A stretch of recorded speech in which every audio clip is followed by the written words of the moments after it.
Hello' students, আজি তোমালোকৰ বাবে লৈ আহিছিলোঁ পুনৰালোচনাৰ যিটো অনুশীলনী আছিলে R1 তাৰ যিটো 5 নম্বৰ কুৱেশ্যন, সেই 5 নম্বৰ কুৱেশ্যনটো তোমালোকৰ মাজলৈ আজি আগবঢ়াইছোঁ। কুৱেশ্যনটো প্ৰথমতে কি দিছে সেইটো চাই লোৱা। তলৰ প্ৰতিটো সংখ্যাৰ বাবে আটাইতকৈ সৰু কি সংখ্যাৰে পূৰণ কৰিলে সংখ্যাটো এটা পূৰ্ণবৰ্গ হ'ব।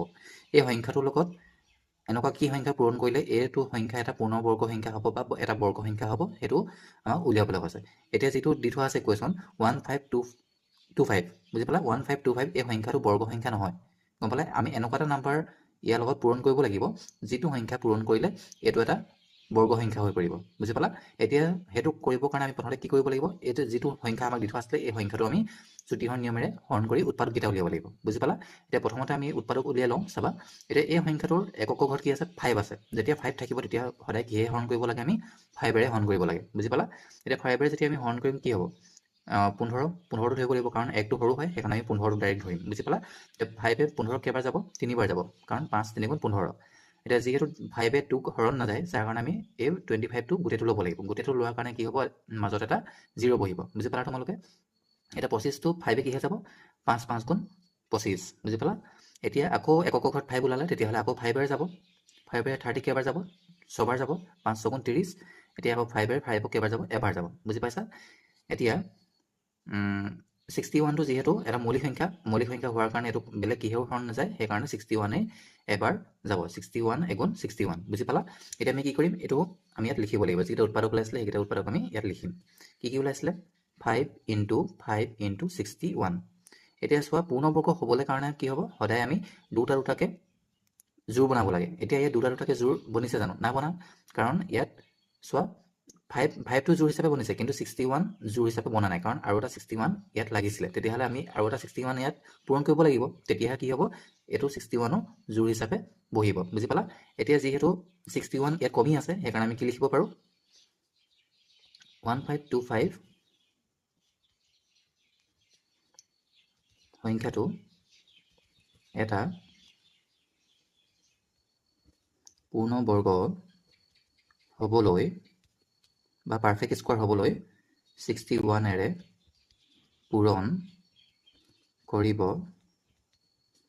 লাগিব, বুজি পালা? কাৰণ ইয়াত 61 এটাৰে যদি আমি পূৰণ কৰি দিওঁ, তেতিয়া 5ও দুটা হ'ব, 61ও দুটা হ'ব, বুজি পালা? তেতিয়া এইটো এটা কি হৈ যাব? পূৰ্ণবৰ্গ সংখ্যা ওলাব, বুজি পালা? যিহেতু এতিয়া এইটো পূৰ্ণবৰ্গ সংখ্যা হৈ থকা নাই, আমি 61 যদি আমি পূৰণ কৰি দিওঁ, তেতিয়া এটা বেলেগ সংখ্যা ওলাব, যিটো সংখ্যা ওলাব সেইটোৱে হ'ব তাৰ পূৰ্ণবৰ্গ সংখ্যা, বুজি পালা? এতিয়া 2 নম্বৰ কুৱেশ্যনটো কি দিছে চোৱা। 2 নম্বৰ কুৱেশ্যনটো দিছে 1008, 1008। এই সংখ্যাটো আমি কি সংখ্যাৰে পূৰণ কৰিলে এটা পূৰ্ণবৰ্গ সংখ্যা হ'ব, আমি সেইটো উলিয়াব লাগিব। তাৰ কাৰণে আমি কি কৰিব লাগিব? চুটিহৰণ পদ্ধতিৰে হৰণ কৰি আমি উৎপাদক উলিয়াব লাগিব। এতিয়া যিহেতু এইটো এটা যুগ্ম সংখ্যা, যাৰ কাৰণে এইটো 2ৰে আমি হৰণ কৰিব পাৰোঁ। 2ৰে হৰণ কৰিলে কিমান হ'ব? তোমালোকে এইখিনি জানি চাই চাগে, মই সেইকাৰণে ইমান বুজাই থকা নাই তোমালোকক, ডাইৰেক্টলি মই কৰি গৈছোঁ। যদি বুজি পোৱা নাই তেতিয়াহ'লে মই আগৰ ভিডিঅ' দি থোৱা আছে, সেই ভিডিঅ'খিনি তোমালোকে চাই ল'বা, বুজি পালা? এতিয়া চোৱা, এইটো যিহেতু যুগ্ম সংখ্যা, আকৌ 2য়ে যাব। 2য়ে কেইবাৰ যাব? 2 গুণ 2, 2 2 গুণ 4, ইয়াতে 1 এটা থাকিলে 12 হ'ল, 2 6 গুণ 12, বুজি পালা? আকৌ 2য়ে যাব, কাৰণ যুগ্ম সংখ্যা এইটো। 2য়ে কেইবাৰ যাব? 2 6 গুণ 12, 2 3 গুণ 6, বুজি পালা? 2 6 গুণ 12, 2 3 গুণ 6। এতিয়াতো যিহেতু 63 ওলালে, বুজি পালা? এইটো 3য়ে যাব। 3য়ে কেইবাৰ যাব? 3 2 গুণ 6, 3 গুণ 3, 21টো কিহে যায়? 3য়ে যায়। 3 7 গুণ 21, আৰু 7টো কিহে যাব? 7 গুণ 7, বুজি পালা? এতিয়া যিকেইটা উৎপাদক ওলালে সেইকেইটা উৎপাদক আমি আকৌ ইয়াত লিখি ল'ম, বুজি পালা?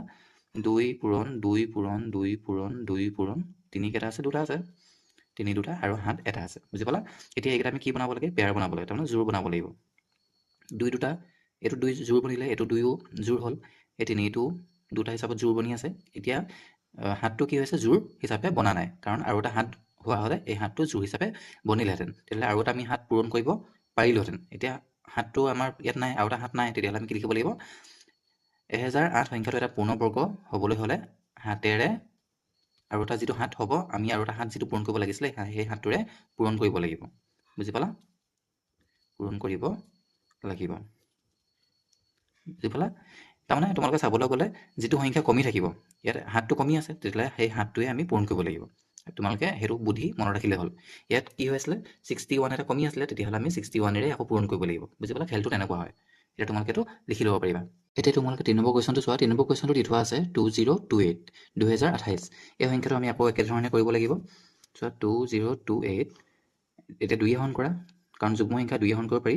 2য়ে হৰণ কৰিলে ওলাব 1014। আকৌ এইটো যুগ্ম সংখ্যা হোৱাৰ কাৰণে আকৌ 2য়ে হৰণ কৰা, কেইবাৰ যাব 507 বাৰ যাব বুজি পালা তোমালোকে এইটো ভালদৰে আগৰ ভিডিঅ'ত মই কেনেদৰে সোনকালে উলিয়াইছোঁ সেইটো চাই ল'ব পাৰিবা আগত ভিডিঅ' দি থোৱা আছে এতিয়া যিহেতু এইটো অযুগ্ম সংখ্যা আৰু এই গোটেইকেইটা অংক বা এই গোটেইকেইটা সংখ্যা যোগ কৰিলে কিমান ওলায় 12 ওলায় 12 সংখ্যাটো 3 হৰণ যায় তেতিয়াহ'লে এই গোটেই সংখ্যাটোকো 3 হৰণ যাব বুজি পালা এইখিনি মই শিকাই থোৱা আছে তোমালোকক এতিয়া চাই লোৱা কিমান হ'ব 3 হৰণ কৰিলে 169 ওলাব এতিয়া 169টো কিহে যায় 13 যায় বেলেগ কোনো সংখ্যাই 169ক হৰণ নাযায় তাহলে এইটো 13 গুণ যাব আকৌ 13 এগুণ যাব বুজি পালা এতিয়া তোমালোকে ইয়াত দেখিলে কোনটো সংখ্যা কমি আছে 3 সংখ্যাটো কমি আছে তেতিয়াহ'লে 3 সংখ্যাটোৱে আমি পূৰণ কৰিব লাগিব তথাপি আমি কিনাৰত পাতি লওঁ 2 পূৰণ 2 ইনটু 2 ইনটু 3 ইনটু 13 ইনটু 13 বুজি পালা এতিয়া যিটো 2 আছিলে সেইটো জোৰ হিচাপে হৈ আছে 13ও জোৰ হিচাপে হৈছে কমি কোনটো আছে কোনটো সংখ্যা কম হৈ আছে 3 সংখ্যাটো কম হৈ আছে তেতিয়াহ'লে আমি কি কৰিব লাগিব 2028 সংখ্যাটো পূৰ্ণবৰ্গ সংখ্যা হ'বলৈ 3ৰে পূৰণ কৰিব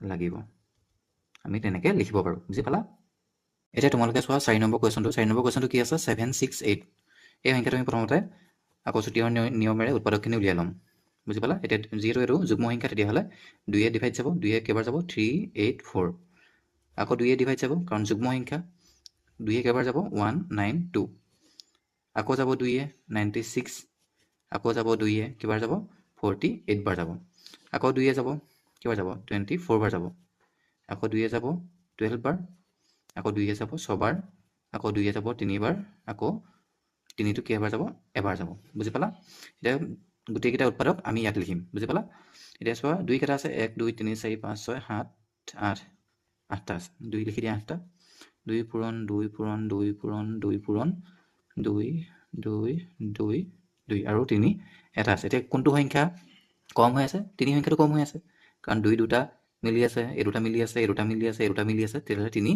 এটা কম হৈ আছে তেতিয়াহ'লে যিটো কম হৈ আছিলে সেইটো সংখ্যা আমি পূৰণ কৰিব লাগে তেতিয়াহ'লে 3 আমি পূৰণ কৰিব লাগে বুলি লিখি দিলে হ'ল 3ৰে পূৰণ কৰিব লাগিব ঠিক আছে তোমালোকে বুজি পালা যদি বুজি নাপা তোমালোকে কমেণ্টত দি দিবা বুজি পালেও দি দিবা বুজি নাপালেও দি দিবা তোমালোকে কমেণ্ট দিলে মোৰ অলপ ভাল হয় তোমালোকে বুজি নোপোৱাখিনি আকৌ বুজাবলৈ ভাল হয় বা বুজি পালেও বুলি দি দিবা তেতিয়া মই অলপ ভালদৰে বুজাবৰ কাৰণে উৎসাহটো পাওঁ বুজি পালা ঠিক আছে বাই বাই